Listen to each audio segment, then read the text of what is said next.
Hello and welcome to the Connected Community Podcast. Today, my guest is Wayne Veldsman, and we talk about tips and tricks to deepen and strengthen our relationships through thoughtful conversation.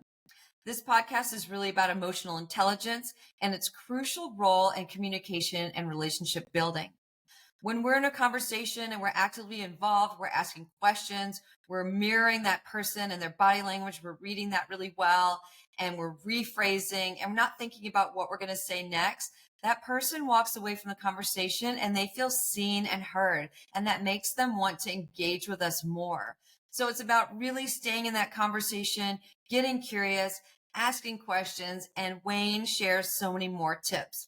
I think some of these things we know, but then we've shelved it. And it's really a good reminder to bring these techniques forward so that when we're engaged in conversation, that everyone walks away feeling really good and really positive. I love this conversation and I hope that you'll enjoy it as well. Please, if you're enjoying these conversations, take a moment to give us a like, a share, and a subscribe. And I want to thank you so much for being here today. Enjoy. Thank you for listening to the Connected Community Podcast. If you enjoyed today's episode, please like, share, and subscribe.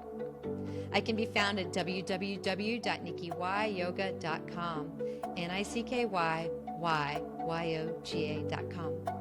Until I see you again next week, I hope you have a beautiful day.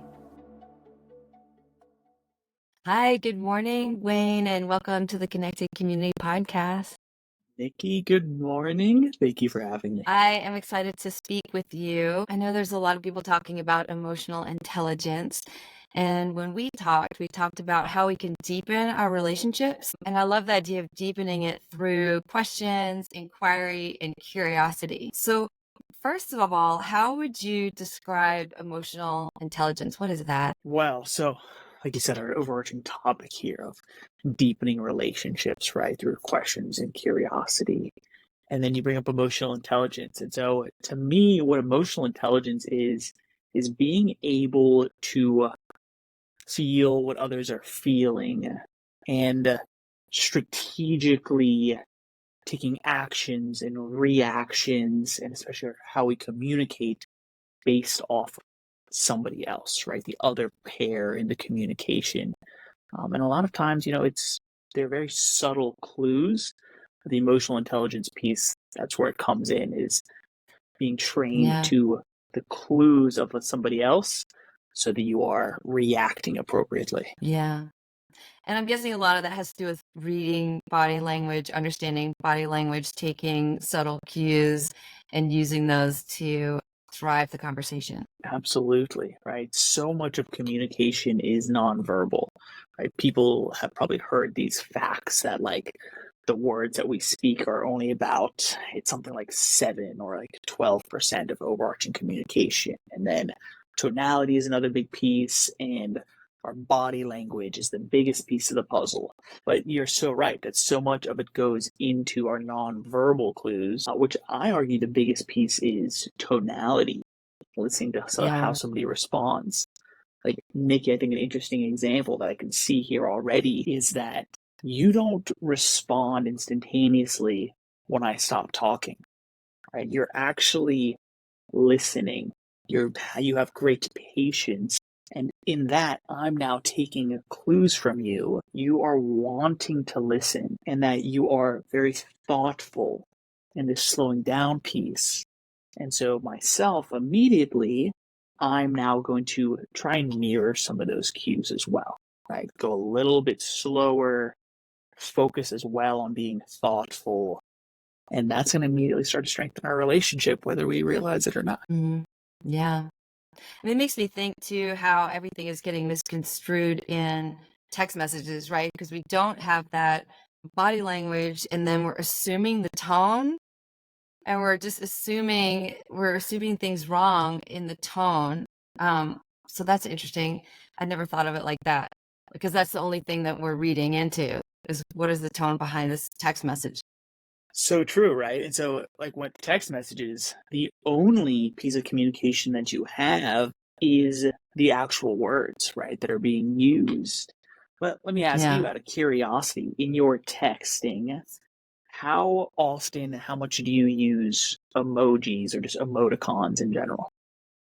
I use them a bit. I don't overuse them, so I'll probably throw in like 1 instead of 20. Sure. I do like my exclamation points. Sure. Yeah. Sure. No, I love that. And so I especially the piece where you said, right, like you use them, but you don't overuse them. 1 instead of Mhm. 20, I think is great. And obviously, depending on who you're speaking to, right, a lot of times depending Yeah. on what their age is, you should Yeah. adjust. But I am a huge proponent of using emojis in text and even in professional email. I think Yeah. society has changed to realize that it's not a immature thing to do. It's actually a way to express tonality and emotion in Yeah. written nonverbal communication instead of just words. Yeah. Yeah. So let's talk about how we can deepen our relationships. I'm thinking about our existing relationships or ones that we're wanting to strengthen. So we have an acquaintance, we're going to lunch, we want to really get to know them. How do we deepen these relationships? This is something that's important to me because I am not a good surface level talker. I really like to just dive in and get into the depths of conversation and really get to Sure. know people. And so how do we do that? And then also, how do we cue if that's appropriate in those situations or not? Sure. No, they're great questions. So, if I'm hearing you correctly, you're talking about relationships, maybe standing relationships that we want to deepen, not necessarily as Yeah. much strangers, new conversations. Yeah. The very first thing is something subtle that I just gave an example of. So we can go rewind here. But it's when somebody has a statement or asks you a question, you're going to mirror back to them what they said, rephrase back to them what they said. Essentially, what this is doing is it's giving this psychological clue to the other party of, wow, they actually want to make sure they're understanding what I'm saying, right? You were essentially Yeah. asking the question of, did I hear you correctly? Right? You say, so it sounds like what you just said was X, Y, and Z. Is that right? And it Hmm. gives the other party this opportunity to either say, yes, you got it exactly. And then they're busy thinking, wow, that person is so good at listening. I'm so happy that they're actually paying attention. Or, Yeah. once again, it gives them the opportunity to be able to say, no, actually, you heard me incorrectly. Or what I meant to say was X, Y, and Z. And now all of a sudden you have a better basis, a better understanding to move forward. But really, the basis of the Yeah. whole thing of rephrasing to someone is this psychological clue that, wow, they actually care. They actually want to make sure that they're hearing me correctly. Yeah. That makes me think of something I read a long time ago about how to interact with children. And I started Sure. practicing with this with my little boy, and I do it often. Is sometimes he'll just talk about just stuff. And he wants to know that I'm tracking him. So he'll say something and I'll just parrot it back. Hmm. So he'll say, "Oh, the bug is flying and it landed on the bush." And I'll say, "Oh, the bug landed on the bush." Um, just to follow and track that conversation, and then he knows I'm engaged, where he's having a conversation but he's not asking any questions. Yeah. And that works really well for him to feel seen and to feel heard. It's just parroting back that last thing that he mentioned.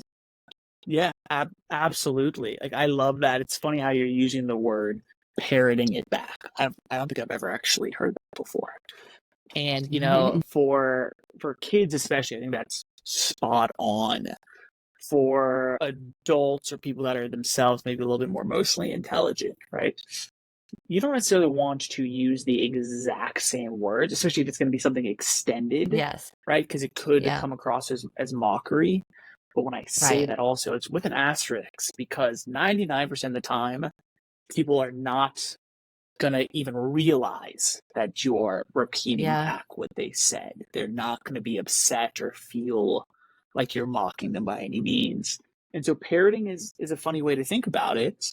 Um, But yeah, like it's such a impressive cue. And like you said, if it works with kids, right, they're not asking a question, but by simply rephrasing what they said, it's giving this opportunity for them to dive deeper in it, right?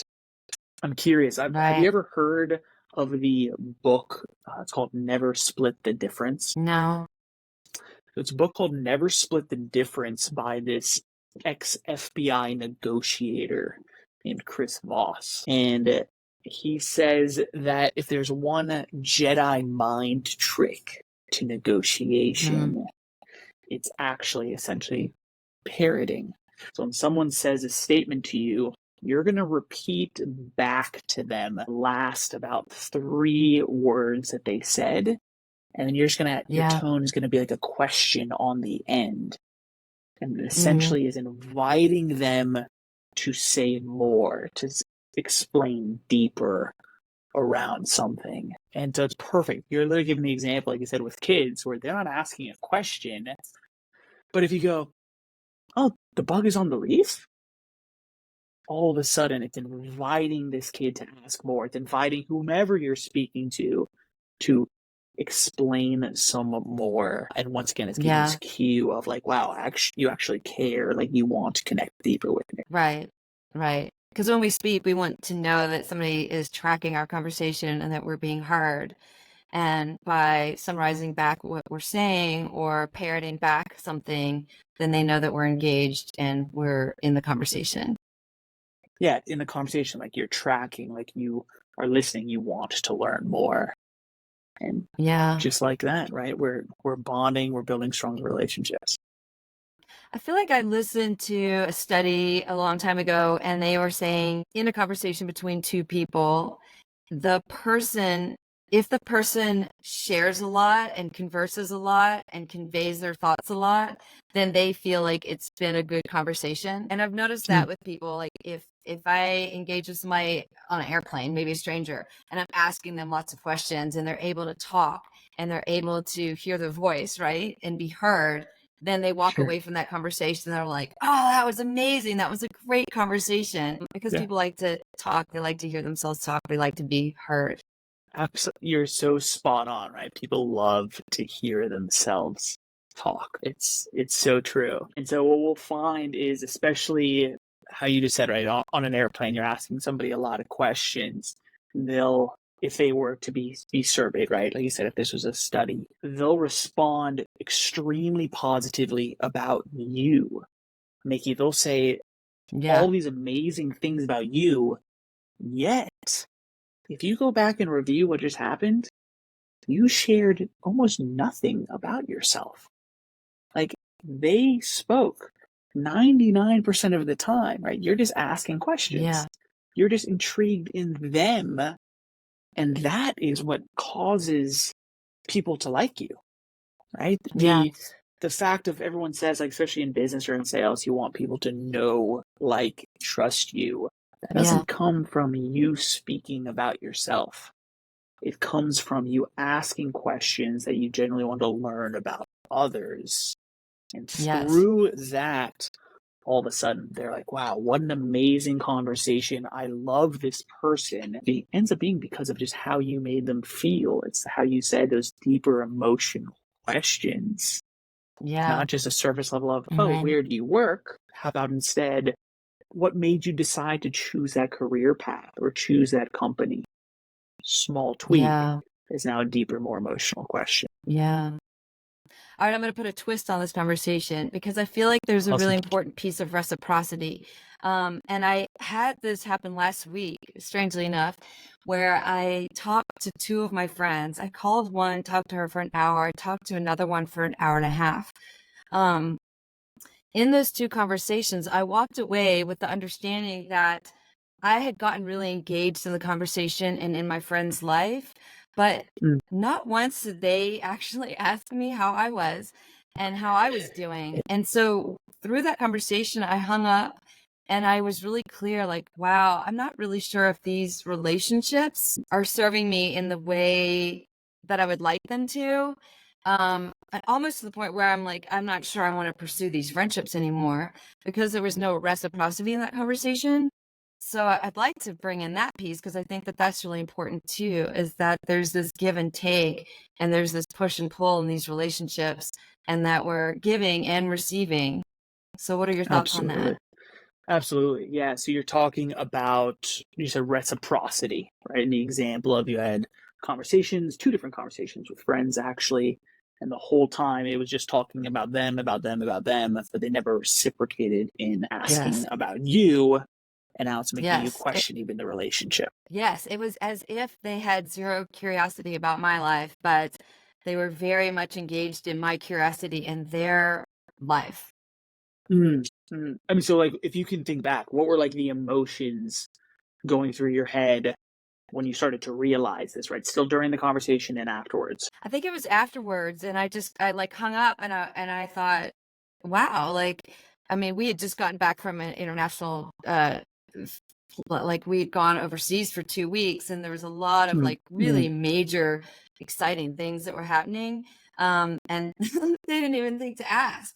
So it did make me think that they don't yeah, care and that they were a little self-absorbed and that yeah, would I be able to count on them to be there for me? Or is my purpose in this relationship just to be a support to them? And do I want that?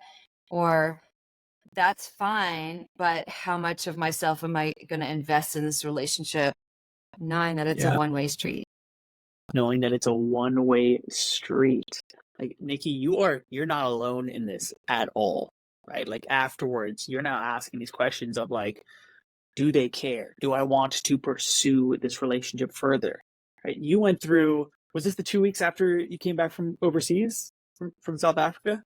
Yeah, yeah, yeah, Yeah, it was. There you go. And so we're brand new friends, right? And yet I know, sounds like I know more about this than they actually do. Funny enough, I think it's directly because of an yes, emotional intelligence yes. piece and like curiosity and caring. Let me ask you one more question, and then I'll give some more insight into it. How do you think they felt after the conversation? What were their emotions, thoughts, and feelings about how it went? I feel like they felt seen and heard and understood and cared for. Seen, heard, understood, cared for. It sounds almost like if you were to survey them, they think your relationship is getting stronger, growing in the correct direction. Yeah, yeah, yeah. Yeah. I think this is a crazy, it's such a great example here of the importance of emotional intelligence, asking questions in order to build relationships, right? Because now all of a sudden, what we're realizing is that your side, with great emotional intelligence, right? Great curiosity, empathy, wanting to ask questions, you're the one that's not even speaking it. You're strengthening the relationship. And now all of a sudden from the other side, because Yes. somebody isn't curious, they arguably don't have the same emotional intelligence, they're not asking questions, little do they know they're hurting the relationship because of this one thing, asking questions. Yes. Yes. I mean, the interesting thing is I mentioned it to another friend and she said, why don't you bring it up to them? And I Of thought, course. I'm not sure if it's even strong enough to do that because I think when I think of my friendships that I want to engage in and put time and effort and energy into them, there is a Mm, reciprocity and there is a back and forth and there is a give and take. And so I'm like, do yeah, I want to invest this energy into something that I don't see any sure, growth potential in? sure. And I don't. Absolutely. Yeah, and you don't. There you go. And you just said it, right? You just answered it for yourself. Yeah. And so it's this interesting line of people that are probably listening to the podcast today, right, are most likely growth oriented people. They want to learn, they want to change, they want to become better, right? Which is great. So that initially be taught to someone. It can't be told to someone. People in themselves first have to decide, I want to grow, I want to change, I want to learn, and then people can help them to do it better, right? If they aren't already at a place where they actively are trying to grow and learn, having that conversation with them is going to do absolutely nothing. honestly, right? It's like Yeah. talking to a brick wall at that point.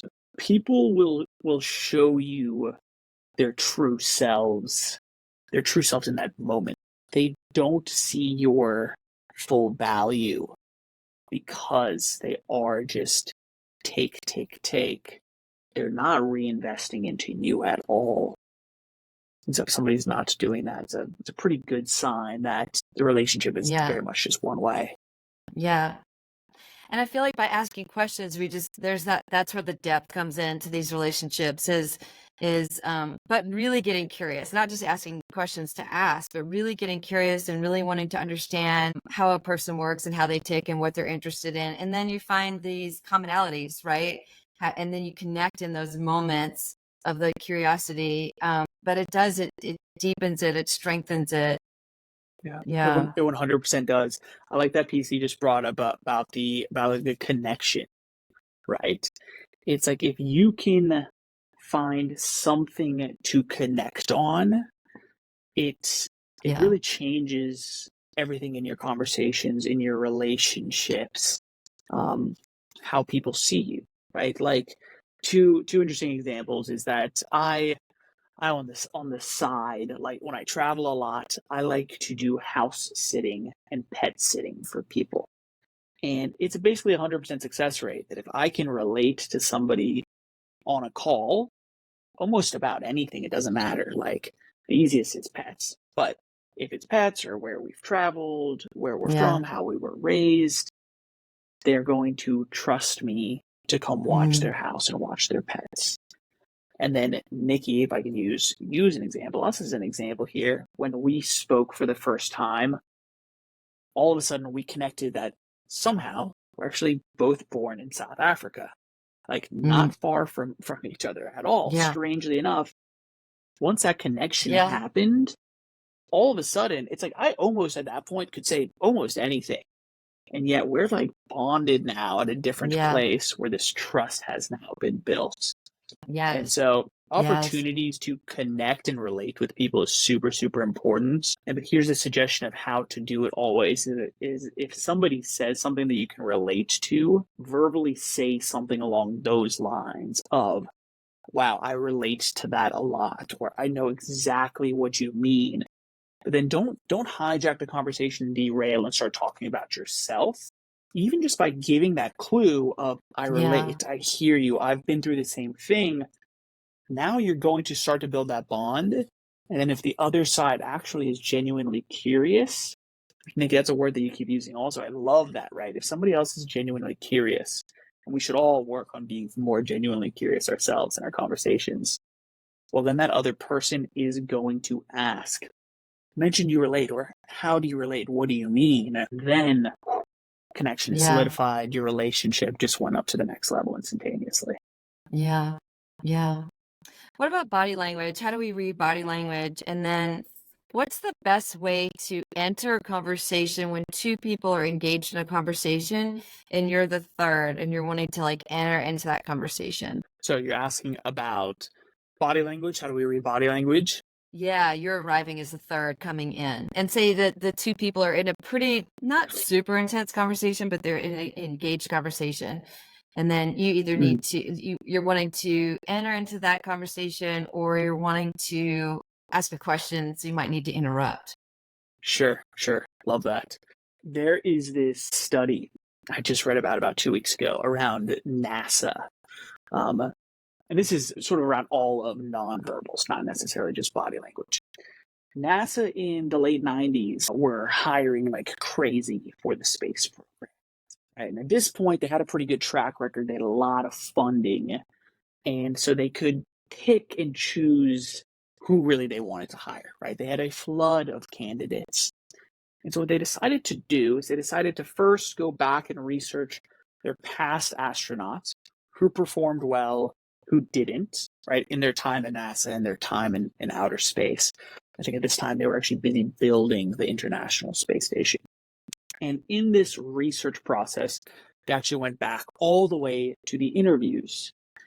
And what they found, which ended up being their hypothesis, was that the astronauts that performed the best in the long run actually mirrored their nonverbals better with the interviewer. And so what they found, it's more than just a bonding. What these mirroring of the nonverbals, and they tracked two things very specifically, actually. The one was the energy levels, say the enthusiasm levels, how correctly that was mirrored. Yeah.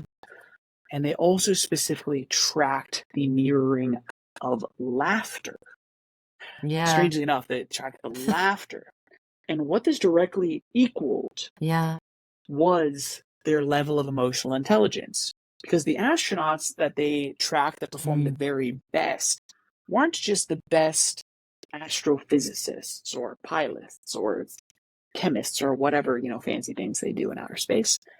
It was the ones that could relate to their colleagues the best when they're in this tiny confined space for a long period of time, right? In outer space. The trick for the success of the mission is relating to other people.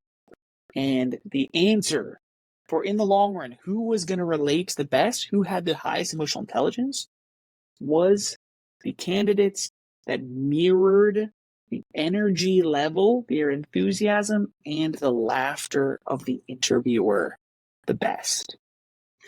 And so what they realized was that, like, in the very beginning of the interview, they accidentally dropped, like, papers on the ground, and, like, the interviewer, like, would make a joke about himself, like, oh, man, I'm such a big klutz, I should have signed up for clown school instead, right? Something like that. And then, like, they laugh, and then depending on how the other person laughs, if they laughed the same, literally, this was, like, the defining point.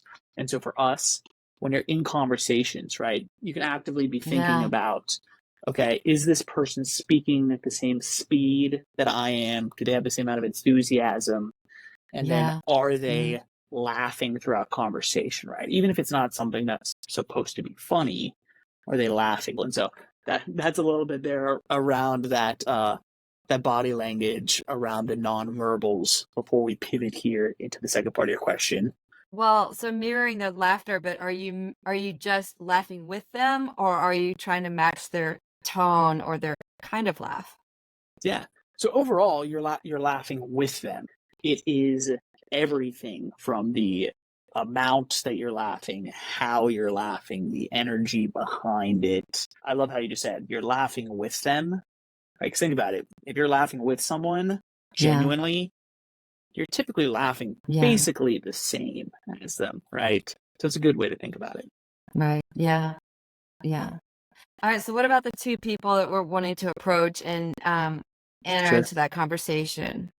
I think that's a hard part for a lot of people. Say, like, at a party or a social gathering, and you're walking in and you're wanting to, like, enter into somebody else's conversation. What is the best way to do that? The most seamless way to enter into a conversation, I think the example of you're at a party is great. And so overarching, the answer here is based around asking permission. If you're going to join in a conversation, right, there's two people talking, you're sort of awkward by yourself, simply walking up to them, right, standing there, let them speak, right, don't immediately butt in, wait for some sort of a pause. They're going to look at you, give you an opportunity. If you miss the first one, it's fine. Once again, when they pause and they kind of look at you again, just simply ask permission of, hey, I'm sorry, do you mind if I join your conversation? Or if they're in the middle of something, pause, right? Like, just say, you can even start to apologize in the beginning. I'm sorry, I don't want to interrupt. Do you mind if I listen along? Now all of a sudden, 99% of the time, they're going to say yes, right? I like that. Unless they end up being people that you don't even want to connect with in the beginning. But simply asking permission is the greatest way to go about it. Almost as simple as that. Yeah, I like that. Yeah, that seems so simple. Ask permission. That's perfect. All right. So how do we monitor somebody's body language in a party, in a social situation, to see if they're open or closed to conversation? What are some cues that we look out for? Sure. If we're for in a party situation, right? And let's just go with this networking party for someone to communicate with. I think the simplest way to look at it is exactly the words you just used, as far as open or closed. And let's think about our body language in a simple way, right? Open, your shoulders are back, you're up straighter. Your arms and your legs, nothing is crossed. And so thus we're more open to communication, right? Whereas then if we're closed, your shoulders are going to come forward. You're probably hunched over a little bit. Maybe your arms are crossed, your legs are crossed, or you're turned away even. And you're now much more closed to conversation. And that's both in your speaking, your outbound communication, as well as how you're listening, how you're being able to receive information. Right. Some people, unfortunately, are just a little bit more anxious than others. And so they're going to subconsciously be closed off. But if you are actually that person that you're a little bit more nervous, you want an easy person to start with to boost your confidence, look for that individual that is more up straight, that is opened up more to go communicate with them. And along these same lines, just one other piece to share is that, when you're speaking with somebody, little do you know that if you're closed off, you're actually closed off to listening and to receiving information as well. So this is something that I consciously think about when I'm doing a podcast interview or if I'm on a sales call and I'm truly, really trying to actively listen. I catch myself crossing my arms as a habit, and I make sure, let me uncross, let me sit up straight, let me get my shoulders back. It's going to actually help you to listen, help you to retain more information by being physically open like that. Yeah. So if we want to practice being more open, then we want to open up our body language, open up our shoulders, open our chest, not cross anything. And then that gives people the clue that we're open. And also, if we're wanting conversation, we want to approach those people that have that body language that's more open. Absolutely. I think this directly plays into like trust and transparency as well. Nikki, have you ever heard the reason why people shake hands, where that came from? No. So this could be one of those classic stories. It's actually a lie. But the reasoning that I've been told, which makes perfect sense to me around shaking hands, is they're essentially showing that you're unarmed. You have no weapons. Right? This relates to transparency. Now you're trying to build trust with somebody by showing, hey, I'm unarmed. So this is another interesting way to think about this whole thing. Right? Like, if you're closed off, what are you hiding? And so the other person isn't going to be able to trust you, even if it's on a subconscious level, right? Of course, you're not actually hiding something like physically grabbing, but even just your arms crossed, you're not as open. And so if we can be more open, thus being more transparent, we're going to be able to build relationships, build trust easier. Yeah. Perfect. So let's see if we can encapsulate this conversation. If we're wanting to build and deepen our relationships, right? We want to do that through asking questions, through inquiry, through getting curious, actively listening, being open with our body language, and then mirroring their body language and their tone, how fast they're speaking, their laughter. Energy, and enthusiasm. I know I'm missing something. No, you're nailing it. You're nailing everything, right? I think that's a great synopsis there. Asking questions, the act of listening, right?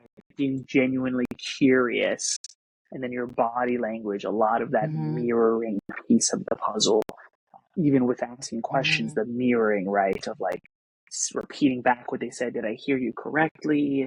Or even just repeating back just a couple of the ending words with a little tone of a question to get them to explain deeper and explain more is really a nice overarching everything we've talked about. One piece that I had noted that we haven't really talked about, but you just mentioned active listening. I just really want to throw in is patience. And Nikki, I want to commend you for this, right? I said it early on in the interview also. Like I can tell that you're actively listening, because after I finish speaking, you still have a pause for a second or 2 seconds. You're patiently listening and waiting and allowing for me to speak. And it gives me this internal feeling that I'm actually being heard, that you want to learn more about me. And so for everybody out there, take patience, let people speak. Don't be afraid of silence. There's actually a study, it's like a scientific fact now, that it takes your brain about 2 to 3 seconds to fully hear a word and process it through your brain. And so if you instantaneously start speaking the moment that somebody stops, you didn't actually fully hear the last words that they said. You made an assumption around how they were going to end their sentence. You'd already decided what you were going to speak about next. And so if we can take into heart patience and this literal scientific fact, it takes time to process information, we can get a lot better at active listening, right? Listening to understand, not listening just to respond. Right. Because if somebody comes back with a response immediately, then they're thinking of what they're going to say while you're talking to them instead of listening while you're talking to them. Yeah. Exactly. Yep. They've just been waiting to speak. If you're just genuinely curious and you're just actively listening, it's going to come to you, right? It's going to absolutely just come to you what to talk about next, because you're just going to ask about what you're actually curious about. Yeah. Well, thank you, Wayne. I really appreciate this conversation. I would love to hear from you about how people can connect with you, what you're up to, what are some of your offerings, things like that. Sure. Nikki, thank you so much for the time. Honestly, it's such a pleasure connecting with you. And as I mentioned, I'd love to come have you on my show as well. I run a company and a podcast called Journey to Legacy, where we are helping people to leave an impact on this world. And the impact is mostly through how we make others feel, right? We're not focused so heavily on you're going to make $10,000 this month. But no, we're helping you build your emotional intelligence, how you communicate with others, how you make others feel. And thus, that's going to directly equal the impact that you leave on this world, the legacy that you leave on this world. And so please come check out the Journey to Legacy podcast. Check out journeytolegacy.org. Sign up for some of our programs. We have a free community also that teaches a lot of the stuff that we're talking about today. And we're actually really heavy focused on helping nonprofits and nonprofit leaders and social entrepreneurs. I'm sure is a lot of your audience. And even if you don't define yourself as a social entrepreneur, if you yourself aren't involved in nonprofits, if you simply want to help leave the world in a better place than you found it, right? You truly care about others, come join us, over at journeytolegacy.org. I love that about your legacy, because I heard somewhere that people, when you die, they don't care about what you said and what you did, but they remember how you made them feel. And so our legacy is how we make people feel. And that's what they're going to remember long past when we're gone. I'm so happy that you just said that, because that's sort of my thesis that we're basing the entire company off of, actually. And so we're here to help you build stronger relationships, help you leave that lasting impact of how you're making people feel. And that's thus can leave the world in a better place. Well, thank you, Wayne. I appreciate your time and your conversation. It was so lovely to have you on today. I really appreciate it. Lovely to be here, Nikki. Thank you so, so much. Thank you for listening to the Connected Community Podcast. If you enjoyed today's episode, please like, share, and subscribe. I can be found at www.nickyyoga.com, NICKYYYOGA.com. Until I see you again next week, I hope you have a beautiful day. Hello, and welcome to the Connected Community Podcast. Today, my guest is Wayne Veldsman, and we talk about tips and tricks to deepen and strengthen our relationships through thoughtful conversation. This podcast is really about emotional intelligence and its crucial role in communication and relationship building. When we're in a conversation and we're actively involved, we're asking questions, we're mirroring that person and their body language, we're reading that really well, and we're rephrasing, and we're not thinking about what we're going to say next, that person walks away from the conversation and they feel seen and heard, and that makes them want to engage with us more. So it's about really staying in that conversation, getting curious, asking questions, and Wayne shares so many more tips. I think some of these things we know, but then we've shelved it. And it's really a good reminder to bring these techniques forward so that when we're engaged in conversation, that everyone walks away feeling really good and really positive. I love this conversation and I hope that you'll enjoy it as well. Please, if you're enjoying these conversations, take a moment to give us a like, a share, and a subscribe. And I want to thank you so much for being here today. Enjoy. Thank you for listening to the Connected Community Podcast. If you enjoyed today's episode, please like, share, and subscribe. I can be found at www.nickyyoga.com, NICKYYYOGA.com. Until I see you again next week, I hope you have a beautiful day.